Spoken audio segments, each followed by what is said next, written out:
Morning voice എന്ന പ്രതിദിന വചനധ്യാന പരമ്പരയിലേക്ക് ഏവർക്കും സ്വാഗതം.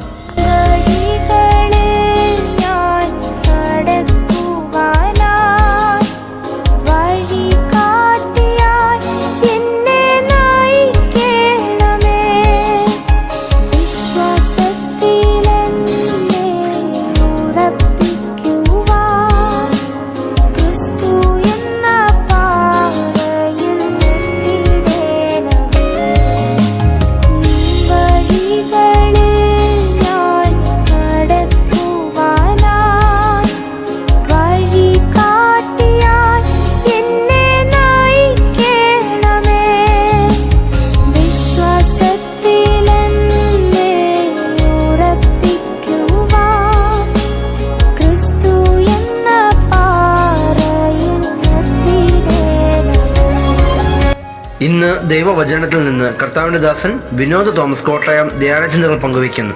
പ്രാർത്ഥനകൾ ശ്രവിച്ചാലും. ദൈവനാമത്തിന് മഹത്വം. മോർണിംഗ് വോയിസിലൂടെ ദൈവം ശ്രവിക്കുന്ന എല്ലാ ബഹുമാന്യ സ്നേഹിതർക്കും കർത്താവായ യേശു ക്രിസ്തുവിന്റെ നിസ്തുല്യ നാമത്തിലുള്ള പ്രഭാതവന്ദനം. അപ്പോസ്തലനായ പത്രോസ് എഴുതിയ 1-ാം ലേഖനം 1-ാം അധ്യായം 1 മുതൽ 3 വരെയുള്ള വാക്യങ്ങൾ നാം വായിക്കുന്നു. ശ്രദ്ധിക്കുക. യേശുക്രിസ്തുവിന്റെ അപ്പോസ്തലനായ പത്രോസ് പൊന്തിയോസിലും ഗലാത്യയിലും കപ്പദോക്യയിലും ആസിയിലും ബിദൂനിയിലും ചിതറിപ്പാർക്കുന്ന പരദേശികളും പിതാവായ ദൈവത്തിന്റെ മുന്നറിവിനൊത്തവണ്ണം ആത്മാവിന്റെ വിശദീകരണം പ്രാപിച്ച് അനുസരണം കാണിപ്പാനും യേശുക്രിസ്തുവിന്റെ രക്തത്താൽ തളിക്കപ്പെടുവാനുമായി വൃതന്മാർക്ക് എഴുതുന്നത്, നിങ്ങൾ കൃപയും സമാധാനവും വർദ്ധിക്കുമാറാകട്ടെ. ഈ ലേഖനത്തിന്റെ 1, 2, 3 വാക്യങ്ങളിൽ ലേഖനം ആരാണ് എഴുതിയത്? ഈ ലേഖനം ലഭിച്ചവരെങ്ങനെയുള്ളവരാണ്?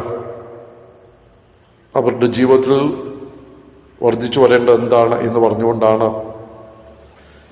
അപ്പോസ്തലനായ പത്രോസ് ഈ ലേഖനം എഴുതുന്നത്.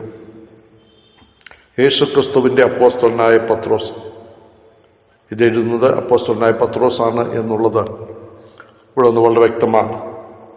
എവിടെയുള്ള ആളുകൾക്കാണ് എഴുതുന്നത്? നമ്മൾ വായിച്ചു. പൊന്തോസിലും ഗലാത്യയിലും കപ്പദോക്യയിലും ആസിയിലും ബിദൂനിയിലും ചിതറിപ്പാർക്കുന്ന ആളുകൾക്കാണ്. ഈ പ്രദേശങ്ങളൊക്കെ നമുക്കറിയാം. ഇപ്പോൾ ആധുനിക തുർക്കിയിലാണ് ഈ പ്രദേശങ്ങളെല്ലാം. ഇനി ഇവിടെയുള്ള വിശ്വാസികളുടെ ചില പ്രത്യേകതകൾ നമുക്ക് കാണാൻ സാധിക്കും. 1, അവർ പരദേശികളാണ്. 2, അവർ ചിതറിപ്പാർക്കുന്നവരാണ്. 3, പിതാവായ ദൈവത്താൽ മുന്നറിയപ്പെട്ടവരാണ്. 4, അവർ ആത്മാവിന്റെ വിശദീകരണം പ്രാപിച്ചവരാണ്. 5, അവരനുസരിക്കേണ്ടവരാണ്. 6, അവർ യേശുക്രിസ്തുവിന്റെ രക്തത്താൽ തളിക്കപ്പെട്ടവരാണ്. 7, അവർ വൃതന്മാരാണ്. ഇത്ര അനുഗ്രഹീതമായ പ്രത്യേകതകളാണ് ഈ ലേഖനം എഴുതുന്ന വിശ്വാസികൾക്കുള്ളത്. ഒന്നാമതായിട്ട് അവര് ചിതറിപ്പാർക്കുന്നവരാണ്.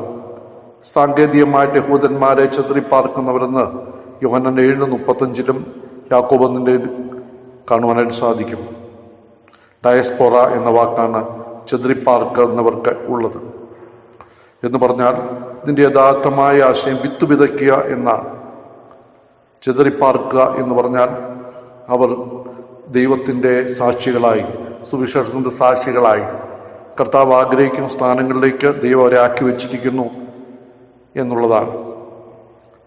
നമ്മളെല്ലാം ഈ ലോകത്തിന്റെ വിവിധ സ്ഥാനങ്ങളിൽ ദൈവം ആക്കി വെച്ചിരിക്കുമ്പോൾ അവിടെ സുവിശേഷത്തിന്റെ വിത്ത് വിതയ്ക്കുവാനും സുവിശേഷത്തിന് വേണ്ടി ആളുകളെ കർത്താവിലേക്ക് നടത്തുവാനും സുവിശേഷത്തിന്റെ സാക്ഷികളായി ജീവിക്കുവാനുമാണ്. നാം ചിതറിപ്പാർക്കുന്നവരാണ്. ദൈവം നമ്മളെ വിവിധ സ്ഥാനങ്ങളിൽ ആക്കി വെച്ചിരിക്കുന്നതിന്റെ ഉത്തരവാദിത്വം മനസ്സിലാക്കുവാനും ജീവിക്കുവാനും കഴിയണം. അടുത്ത അടിവര് പരദേശികളാണ്. സ്വന്തമല്ലാത്ത ദേശത്ത് വസിക്കുന്നവർ. ദൈവമക്കളായിരിക്കും നമ്മളെ സംബന്ധിച്ചിടത്തോളം ഈ ദേശം നമ്മുടെ സ്വന്തമല്ല, സ്വർഗീയ നാടാണ്. നാം താൽക്കാലിക വാസികളാണ്, നാം വിദേശികളാണ്. നമുക്ക് ഇവിടെ പൗരത്വമില്ല. നാം വായിക്കുന്നുണ്ടല്ലോ, നമ്മുടെ പൗരത്വം സ്വർഗത്തിലാണ്. നമുക്കിവിടെ നിന്ന് നിലനിൽക്കുന്ന നാടില്ല, വീടില്ല. ഇവിടെ നിലനിൽക്കുന്ന നഗരമില്ല. നാം അക്കരെ നാടിനായി കരുതേണ്ടവരാണ്. സ്വന്തം നാടിനെ നോക്കി പാർക്കേണ്ടവരാണ്. നമ്മുടെ നിക്ഷേപവും നമ്മുടെ പ്രത്യാശയും നമ്മുടെ സ്വന്തം നാടും അക്കരെ നാടാണ്. നമുക്ക് വേണ്ടി ഭവനം ഒരുക്കി വരുന്ന കർത്താവ് വന്ന് നമ്മെ ചേർക്കുന്ന നാൾ വരെ ഇവിടെ നമ്മൾ താൽക്കാലിക ജീവൻ നയിക്കുകയാണ്. അതുകൊണ്ട് നമ്മളിവിടെ പരദേശികളാണ്, നമ്മുടെ അക്കരെ നാട് സ്വർഗമാണ് എന്നുള്ളതായ ആ ബോധ്യത്തിൽ ജീവിക്കാൻ ഈ വചനം നമ്മെ ഓർപ്പിക്കുക. മാത്രമല്ല, ദൈവത്താൽ നാം മുന്നറിയപ്പെട്ടവരാണ് എന്നിവിടെ പൗലോസ് പറയുകയാണ്. നമുക്കറിയാം, ദൈവം നമ്മെ മുന്നറിഞ്ഞു എന്ന് പറഞ്ഞാൽ അതിൻ്റെ അർത്ഥം നമ്മളെ ക്രിസ്തുവിനെ എങ്ങനെ മുന്നറിഞ്ഞോ അതുപോലെയാണ് നമ്മെയും മുന്നറിഞ്ഞത്.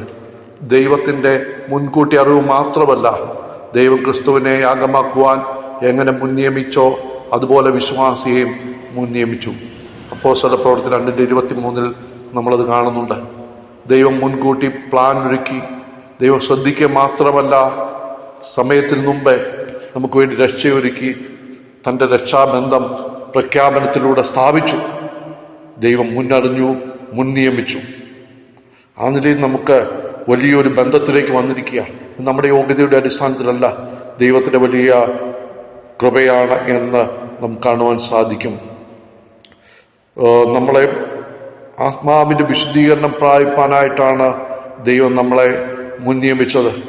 ദൈവം തിരഞ്ഞെടുത്തവരെ കുറിച്ചുള്ള ദൈവ പദ്ധതിയായ രക്ഷയിലേക്ക് പരിശുദ്ധാത്മാവ് വിശദീകരിക്കുന്നു. ദൈവം തിരഞ്ഞെടുത്തവരെ ആത്മാവ് അവിശ്വാസത്തിൽ നിന്നും പാപത്തിൽ നിന്നും വിശ്വാസത്തിലേക്കും നീതിയിലേക്കും വേർതിരിക്കുന്നു. 1 തെസ്സലോനിക്കർ 1:4, 2 തെസ്സലോനിക്കർ 2:13. പ്രിയമുള്ളവരെ, നമ്മെ വിശുദ്ധീകരണം ആരംഭിക്കുന്ന നീതീകരണത്തിലാണ്. ക്രിസ്തുവിന്റെ നീതി പാപിയിൽ നൽകി അവനെ ദൈവമുമ്പാകെ നീതിമാനായി പ്രഖ്യാപിക്കുന്നു. ഈ പ്രക്രിയ വിശുദ്ധീകരണത്തിലൂടെ തുടർന്നു. ഇത് അവസാനിക്കുന്നത് നമ്മുടെ ശരീരത്തിന്റെ തേജസ്സാണ്. വിശ്വാസികളെ ഇങ്ങനെ വിളിച്ചു വേർതിരിച്ചതിന്റെ ഉദ്ദേശം പറയുകയാണ്, അനുസരണം കാണിപ്പാൻ. വിശ്വാസികൾ വേർതിരിച്ചതിന്റെ പിന്നിലുള്ള ഉദ്ദേശം അവർ ക്രിസ്തുവിനെ അനുസരിക്കാനാണ്. യഥാർത്ഥ രക്ഷ ക്രിസ്തുവിനോട് അനുസരണം വെളിപ്പാക്കുന്നു. യേശു ക്രിസ്തു രക്തം തളിക്കപ്പെടുവാനാണ് നമ്മെ വിളിച്ചിരിക്കുന്നത്. ഇസ്രായേൽ ദൈവവചനം അനുസരിക്കുന്നുള്ള അവരുടെ വാഗ്ദത്തത്തിന്റെ ഉടമ്പടിയുടെ ഉറപ്പിനായി മോശെ അവരുടെ മേൽ യാഗരക്തം തളിക്കുന്നതായി നാം പുറപ്പാട് 24:48 കാണുന്നു. പുതിയ നിയമത്തിൽ ക്രിസ്തുവിന്റെ ചൊരിയപ്പെട്ട രക്തത്തിലുള്ള വിശ്വാസികളുടെ പാപത്തിന് പരിഹാരം നൽകി എന്ന് മാത്രമല്ല, കർത്താവിനോടും അവിടുത്തെ വചനത്തോടുമുള്ള അനുസരണമെന്ന ഉടമ്പടിയുടെ ഉറപ്പുമാണ് നമുക്ക് ഈ ഇതിലൂടെ നൽകിയിരിക്കുന്നതെന്ന് നമുക്ക് കാണുവാൻ സാധിക്കും. മാത്രമല്ല, അവസാനമായിട്ട് പറയാണ്, വൃതന്മാരാണ്, നാം തിരഞ്ഞെടുക്കപ്പെട്ടവരാണ്. ഇവിടെ ദൈവം നമ്മെ ലോകസ്ഥാപനത്തിന് മുമ്പേ തിരഞ്ഞെടുത്തു. പഴയ നിയമത്തിൽ ഇസ്രായേൽ ദൈവത്തിന്റെ വിശ്വാസിപ്പാനും ദൈവത്തിന്റെ സാക്ഷിയായിരിക്കാനും ദൈവത്തെ സേവിപ്പാനുമായിട്ട് മറ്റു ജാതികളിൽ നിന്ന് ദൈവം തന്റെ പരമാധികാരി പ്രകാരം തിരഞ്ഞെടുത്തു. ആവർത്തനം 14:2. വിശ്വാസികൾ രക്ഷയ്ക്കായി തിരഞ്ഞെടുക്കപ്പെട്ടവരാണ്. റോമർ 8:3, കൊലോസ്യർ 3:12. ഇവിടെ കഷ്ടതയിലൂടെ കടന്നു പോകുന്ന വിശ്വാസികളാണ് ഈ ലേഖനം ലഭിക്കുന്നത്. കഷ്ടം അനുഭവിക്കുന്ന വിശ്വാസികളോട് അവർ ദൈവത്തിന്റെ തിരഞ്ഞെടുക്കപ്പെട്ടവരാണ് എന്നുള്ളത് വളരെ ആശ്വാസകരമായ കാര്യമാണ്. പ്രിയപ്പെട്ടവരെ, നമ്മെ എന്തിനാണ് തിരഞ്ഞെടുത്തിരിക്കുന്നത്? നമ്മെ തന്റെ അത്ഭുത പ്രകാശത്തിലേക്ക് വിളിച്ചവന്റെ സൽഗുണങ്ങളെ ഘോഷിപ്പാനാണ് നമ്മെ തിരഞ്ഞെടുത്തിരിക്കുന്നത്. തന്റെ രാജ്യത്തിനും മഹത്വത്തിനുമായിട്ടാണ് നമ്മെ തിരഞ്ഞെടുത്തിരിക്കുന്നത്. ആ രാജ്യത്തിനും മഹത്വത്തിനുമായിട്ട് നമുക്ക് ജീവിക്കാം. ദൈവത്തിന്റെ ആത്മാവ് നമ്മെ സഹായിക്കുമാറാകട്ടെ.